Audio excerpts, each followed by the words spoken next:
Welcome to Mishra study Navgachha. Mishra study में आपका स्वागत है। आज हम लोग हिंदी व्याकरण के सीरीज को आगे बढ़ाते हुए जो है सर्वनाम के बारे में पढ़ेंगे। जैसा कि आपको विदित हो कि मैंने जो है व्याकरण से संबंधित, हिंदी व्याकरण से संबंधित खास तौर पर कई सारे ऐसे चीज़ों को कवर कर दिया है, जैसे कि लिंग हो गया, काल हो गया, समास हो गया और क्रिया हो गया। इन सारे वीडियो को मैंने बना दिया है। यदि आपने नहीं देखा है तो मेरे चैनल के माध्यम से आप विजिट करके देख सकते हैं मेरे पिछले वीडियो को। तो आज हम लोग स्टार्ट करेंगे सर्वनाम के बारे में। तो चलिए सबसे पहले हम लोग सर्वनाम के बारे में जानने का प्रयास करते हैं, जो कि परीक्षा के दृष्टिकोण से बहुत ही इम्पोर्टेंट है। तो आप यहाँ पर देख रहे हैं कि सर्वनाम को हम क्या कहते हैं? सर्वनाम को हम कहते हैं प्रोनाउन, अर्थात प्रोनाउन में क्या होता है? सर्वनाम होता है। अब प्रश्न ये उठता है कि सर्वनाम कहते किसको हैं? तो जो शब्द किसी भी संज्ञा के बदले में आता है उसे सर्वनाम कहा जाता है। यानी कि जो शब्द संज्ञा के बदले में प्रयोग किया जाएगा तो उसे हम क्या कहेंगे? सर्वनाम कहेंगे। आप सिंपल वे में इसका परिभाषा पहले भी जानते होंगे और मैं चाहता हूं कि आपको थोड़ा सा इसका एक्सप्लेन करके बता दिया जाए, ताकि आपको कोई परीक्षा में या कोई भी एग्जामिनेशन में कोई कठिनाई का सामना ना करना पड़े। तो सर्वनाम उसको कहते हैं जो संज्ञा के बदले में आता है। ये तो आप भली भांति जान ही रहे हैं। लेकिन प्रश्न उठता है कि सर्वनाम के आखिर भेद कितने हैं? तो सर्वनाम के कुल मिलाकर 6 भेद हैं। तो पहला हमारा जो सर्वनाम है उसको कहते हैं पुरुषवाचक सर्वनाम। पहला भेद क्या होता है हमारा? पुरुषवाचक सर्वनाम। और दूसरा भेद जो हमारा होता है निश्चयवाचक सर्वनाम। और तीसरा भेद जो होता है हमारा वह अनिश्चयवाचक सर्वनाम। इसी प्रकार चौथा भेद जो हो गया हमारा संबंधवाचक सर्वनाम। और पांचवा भेद हुआ हमारा प्रश्नवाचक सर्वनाम। जबकि हमारा छठा भेद जो हो गया वह निजवाचक सर्वनाम। तो ये आप भली भांति दिमाग में सेट कर लीजिए कि सर्वनाम के भेद कितने हैं। तो आपको पता हो कि सर्वनाम के कुल मिलाकर 6 भेद है। तो एक बार मैं अगेन इसको पढ़ देना चाहता हूँ। तो आप यहाँ पर देख रहे हैं कि पहला मेरा है यहाँ पर पुरुषवाचक सर्वनाम, दूसरा है यहाँ पर निश्चयवाचक सर्वनाम, तीसरा है हमारा अनिश्चयवाचक सर्वनाम, चौथा है हमारा संबंधवाचक सर्वनाम, और पांचवा है प्रश्नवाचक सर्वनाम, और छठा है हमारा निजवाचक सर्वनाम। अब सबसे पहला महत्वपूर्ण बिंदु ये है कि एक एक करके सारे परिभाषाओं को पहले हम लोग देखेंगे और उसका कुछ एग्जाम्पल भी लेंगे, ताकि जो है आपको कोई कठिनाई सर्वनाम से संबंधित नहीं हो। और आशा करते हैं कि इस वीडियो में जितना भी आपको बताया जाएगा आप भली भांति उसको समझने का प्रयास करेंगे और वीडियो के अंत तक बने रहिएगा, ताकि आपको कुछ समझ में आए। अदरवाइज आप पहले भी वीडियो छोड़ सकते हैं, कोई दिक्कत नहीं है इसके लिए। लेकिन यदि आप कुछ सीखने के लिए आए हैं तो आप सीखने का प्रयास जरूर कीजिए। तो ठीक है, तो देखते हैं। यहाँ पर देख रहे हैं सबसे पहला है पुरुषवाचक सर्वनाम।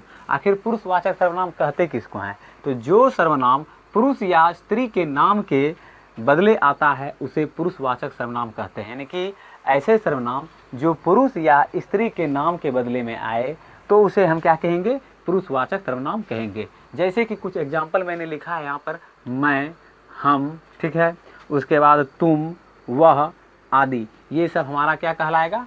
पुरुषवाचक सर्वनाम कहलाएगा। अब देखिए कि पुरुषवाचक सर्वनाम के 3 भेद होते हैं। तो कभी कभी कन्फ्यूजन हमेशा रहता है कि first person, second person, third person, ये सब यदि आप इंग्लिश ग्रामर में यदि आप ट्रांसलेशन वगैरह सब बनाते हैं तो आपको अक्सर देखने के लिए मिल जाता है कि फर्स्ट पर्सन, सेकंड पर्सन और थर्ड पर्सन क्या होता है। तो इन्हीं चीज़ों को अगर आप हिंदी के माध्यम से पहले भली भांति समझ लेते हैं तो आपको इंग्लिश में जो अगर ट्रांसलेशन बनाते हैं तो आपको पर्सन समझने में कोई परेशानी नहीं होगी। तो इसलिए सबसे पहले आप हिंदी में देख लीजिए। देखिए, हिंदी में भी 3 ही पर्सन होते हैं और संस्कृत में भी 3 ही पर्सन होते हैं, एज वेल एज इंग्लिश में भी 3 ही पर्सन होते हैं। इसलिए यदि आप हिंदी समझते हैं तो आपको इंग्लिश पढ़ने में कोई कठिनाई नहीं होगी, संस्कृत भी पढ़ने में कोई कठिनाई नहीं होगी। तो इसलिए जो है आप भली भांति इस चीज़ को देखते जाइए। अब यहाँ पर आप देख रहे हैं कि जो है पुरुषवाचक सर्वनाम के 3 भेद हैं। तो पहला हमारा क्या हो गया? उत्तम पुरुष। और दूसरा हमारा क्या हो गया? मध्यम पुरुष, जैसा कि आप यहाँ पर देख रहे हैं। तीसरा हमारा क्या हो गया? अन्य पुरुष। ये 3 जो भेद हैं पुरुषवाचक सर्वनाम के, बहुत ही इंपॉर्टेंट है। तो सबसे पहला प्रश्न ये उठता है कि आखिर उत्तम पुरुष कहते किसको हैं? उत्तम पुरुष क्या होता है? तो देखिए, जिन शब्दों का प्रयोग बोलने वाले अपने लिए करता है उत्तम पुरुष कहलाता है। अर्थात जो व्यक्ति अपने लिए, यानी जो बोलने वाला व्यक्ति होता है वो अपने लिए करता है इसका प्रयोग, तो ऐसे पुरुष को हम उत्तम पुरुष कहते हैं। उदाहरण के तौर पर देखिए कि मैं यानी कोई व्यक्ति हो सकता है, हम कोई व्यक्ति हो सकता है, मेरा, हमसे आदि। ये सब जितना भी आप देख रहे हैं एग्जाम्पल, ये कुछ उत्तम पुरुष के एग्जाम्पल हैं। मैं, हम, मेरा, हमसे आदि। यानी कि आप इस चीज़ को भली भांति समझ लीजिए कि जिन शब्दों का प्रयोग बोलने वाले अपने लिए करता है उसको हम उत्तम पुरुष कहते हैं। और उत्तम पुरुष में आप यहाँ पर देख रहे हैं जैसे मैं, हम, मेरा, हमसे आदि, ये सब उत्तम पुरुष के उदाहरण हैं। तो आशा करते हैं कि आपने जो है उत्तम पुरुष को समझ लिया। अब हम लोग दूसरे पुरुष को समझेंगे जिसको कहते हैं मध्यम पुरुष, और उसके बाद फिर हम लोग समझेंगे अन्य पुरुष को बारी बारी से। तो चलिए हम लोग अब जो है मध्यम पुरुष के बारे में जानने का प्रयास करते हैं।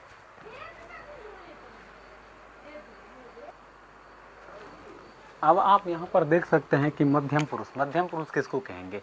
तो मध्यम पुरुष यानी कि जिन शब्दों का प्रयोग बात किए जाने वाले या सुनने वालों के लिए होता है, मध्यम पुरुष कहलाता है। यानी कि जिन शब्दों का प्रयोग बात किए जाने वाले या फिर सुनने वालों के लिए होता है, उसे हम क्या कहते हैं, मध्यम पुरुष कहते हैं। ठीक है, जैसे कि देखिए तुम, तुम्हारा आदि, ये सब क्या कहलाएगा, हमारा मध्यम पुरुष कहलाएगा। याद रखिए मध्यम पुरुष को सेकंड पर्सन भी कहते हैं, और सेकंड पर्सन हमारा होता है तू, तुम, तुम्हारा, ये सब हमारा सेकंड पर्सन होता है। तो आपको दिमाग लगाना यहाँ पर मेनली यूज करना है कि जिन शब्दों का प्रयोग, यानी कि जो शब्द हम लोग प्रयोग करते हैं बात किए जाने वाले, यानी कि बात किए जाने वाले, सुनने वालों की, बात किए जाने वाले या सुनने वालों के लिए होता है। यानी कि यदि हम किसी व्यक्ति के बारे में बात कर रहे हैं या कोई सुन रहा है, तो ऐसे पुरुष को हम लोग मध्यम पुरुष कहते हैं।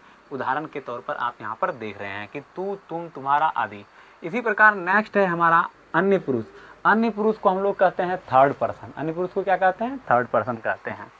तो जिन शब्दों का प्रयोग अन्य व्यक्ति के लिए होता है जिनके विषय में बात की जा रही हो, अर्थात जिन शब्दों का प्रयोग जो है अन्य व्यक्ति, यानी कि जो व्यक्ति यहाँ उपस्थित नहीं है और उनके बारे में अगर हम कुछ बात कर रहे हैं, और यहाँ पर आप देख भी रहे हैं कि जो वहाँ उपस्थित ना हो, तो ऐसे चीज़ों को हम लोग क्या कहते हैं, अन्य पुरुष कहते हैं। अन्य पुरुष यानी कि थर्ड पर्सन कहते हैं।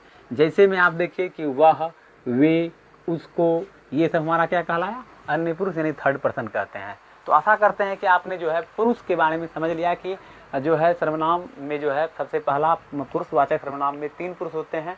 तो हमने आपको बताया कि प्रथम पुरुष, मध्यम पुरुष, अन्य पुरुष। तो इसी चीज़ को जो है आपने समझ लिया। अब आप देखिए कि नेक्स्ट हमारा जो है निश्चयवाचक सर्वनाम। तो निश्चयवाचक सर्वनाम किसको कहते हैं, अर्थात जिससे निश्चित व्यक्ति या वस्तु का बोध हो उसे हम निश्चयवाचक सर्वनाम कहेंगे। यानी कि कहने का मतलब है कि जिस सर्वनाम के माध्यम से किसी निश्चित व्यक्ति या फिर वस्तु का बोध होता है उसे हम निश्चयवाचक सर्वनाम कहते हैं। इस चीज़ को आप नोट डाउन कर लीजिए, परीक्षा के लिए बहुत ही इंपॉर्टेंट है। जैसे कि देखिए यह, वह, ये, वे, ये सब हमारा क्या कहलाया, निश्चयवाचक सर्वनाम। यह देखिए मार्कर, यह बोर्ड, तो निश्चित जो है वस्तु के बारे में बता रहे हैं। यह आदमी, तो निश्चित व्यक्ति के बारे में बता रहे हैं।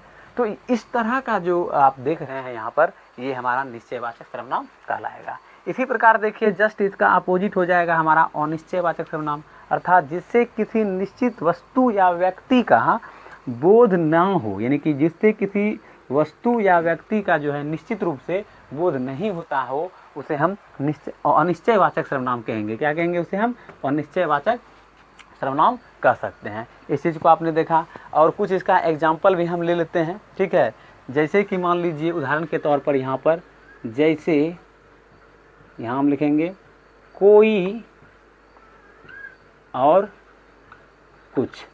तो यहाँ पर ये स्पष्ट नहीं हो पा रहा है कि कोई अनिश्चय, यानी कोई लड़का नेम उसका पता नहीं चल रहा है, निश्चित व्यक्ति के बारे में पता नहीं चल रहा है कुछ। तो इस तरह का जो आप यहाँ पर एग्जाम्पल देख रहे हैं, ये हमारा अनिश्चयवाचक सर्वनाम कहलाएगा। तो आशा करते हैं कि आपने जो है सर्वनाम के तीनों भेदों को स्पष्ट रूप से समझ लिया। अब जो 3 भेद शेष है उसको भी मैं समझाने का प्रयास करूँगा। तो चलिए आपको अब 3 भेद और जो है उसको समझाने का प्रयास करते हैं।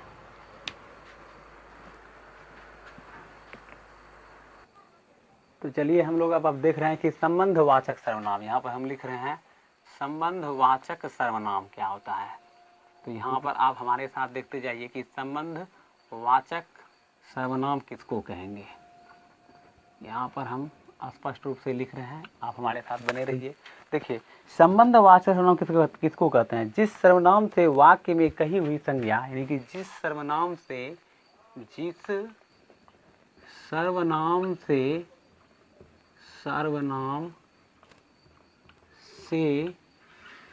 वाक्य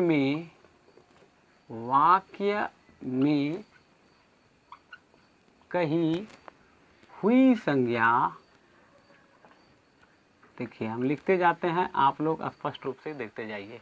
कही हुई संज्ञा से संबंध स्थापित किया जाए, कही हुई संज्ञा से संबंध स्थापित किया जाए, ठीक है, उसे हम क्या कहते हैं, संबंधवाचक सर्वनाम कहते हैं। यहाँ लिख देते हैं हम, उसे संबंधवाचक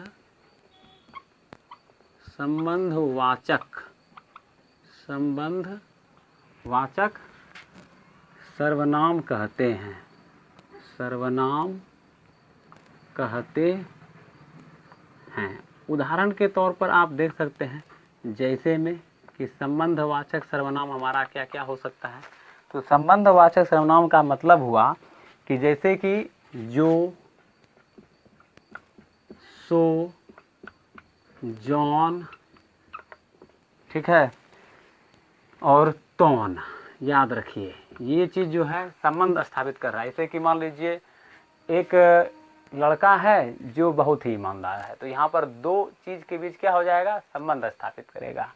इसी प्रकार जॉन, तौन, जो, सो, जो भरेगा, जो पढ़ेगा सो पास करेगा। तो इस तरह का एग्जाम्पल आपको देखने के लिए मिल जाए और आपको कह दे कि सर्वनाम बताना है, तो आप स्पष्ट रूप से कह सकते हैं कि ये हमारा संबंधवाचक सर्वनाम हुआ।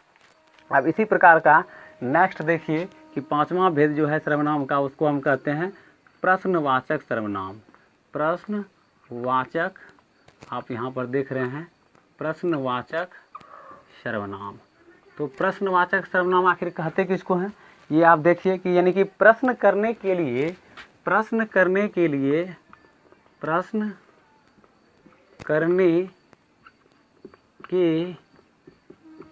यानी कि प्रश्न करने के लिए आप यहाँ पर देख रहे हैं कि प्रश्न करने के लिए जिस सर्वनाम का प्रयोग होता है, जिस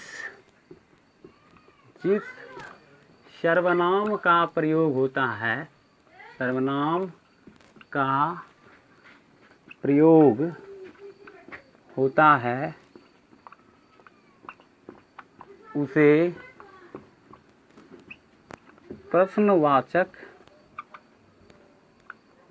सर्वनाम कहते हैं।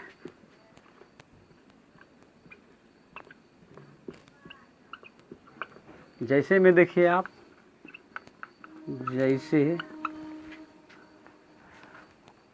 जैसे में होगा यहाँ पर, जैसे में कौन, ये देखिए ये प्रश्नवाचक सर्वनाम का उदाहरण हुआ। क्या, यदि ये सब लगा रहता है तो ये प्रश्नवाचक सर्वनाम कहलाता है। जबकि छठा नंबर आप देख सकते हैं कि छठा भेद है हमारा निजवाचक सर्वनाम। निजवाचक सर्वनाम। अब देखिए कि निजवाचक सर्वनाम क्या होता है हमारा। तो निजवाचक सर्वनाम यानी कि जिस सर्वनाम का प्रयोग, यानी कि जिस सर्वनाम का प्रयोग वक्ता अपने लिए करता है, यानी कि जिस सर्वनाम का प्रयोग जो है कोई व्यक्ति स्वयं के लिए करता है, यानी वक्ता यानी बोलने वाला व्यक्ति, जिस सर्वनाम का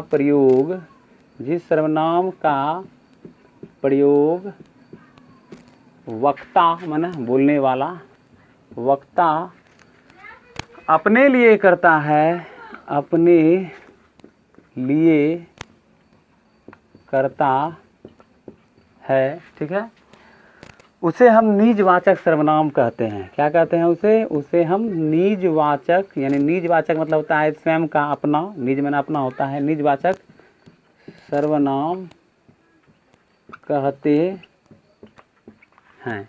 जैसे में देखिए कौन कौन सा ऐसा हो सकता है निजवाचक सर्वनाम का उदाहरण। जैसे में, अब चूंकि निजी चीज़ है तो आप, स्वयं, ये हमारा निजवाचक सर्वनाम का एग्जाम्पल हुआ। तो इस तरह से जो है सर्वनाम का सारा भेद और उसका कुछ एग्जाम्पल मैंने बता दिया है आप लोगों को। आशा करते हैं कि आपको ये चीज़ समझ में आ गया होगा। यदि आपको अगर ढंग से समझ में नहीं आया तो आप मुझे कमेंट कर सकते हैं। तो आज के लिए इतना ही, मिलते हैं नेक्स्ट वीडियो में। Thank you for watching my video.